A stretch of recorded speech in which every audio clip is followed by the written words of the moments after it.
Bank details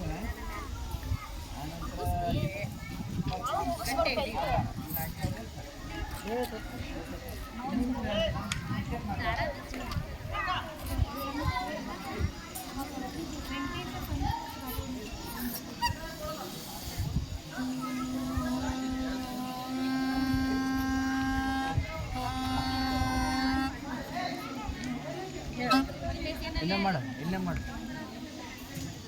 ಸ್ವಲ್ಪ ಜಾಸ್ತಿ ಮಾಡ ಬಿಡು ಹೊಡಗಡ್ಲಿ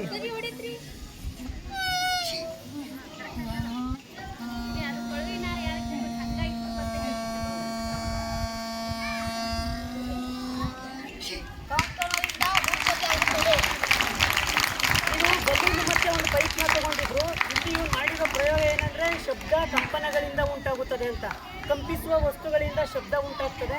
ಇದನ್ನ ನಾವು ಎಲ್ಲಿ ಅಪ್ಲೈ ಮಾಡ್ತೀವಿ, ಅನ್ವಯಗಳನ್ನ ಎಲ್ಲಿ ನೋಡ್ತೀವಿ ಅಂದರೆ, ಈಗ ಶಹನಾಯಿ, ಕೊಳಲು ಎಲ್ಲ ಊದಬೇಕಾದ್ರೆ ಏನು ಶಬ್ದದಿಂದ ವಿವಿಧ ರೀತಿಯ ಸ್ವರಗಳು ಬರ್ತವೆ, ನಾದ ಬರುತ್ತೆ, ಅದಕ್ಕಿದೆ ಕಾರಣ ಕಂಪನಗಳಿಂದ ಶಬ್ದ ಉಂಟಾಗುತ್ತೆ.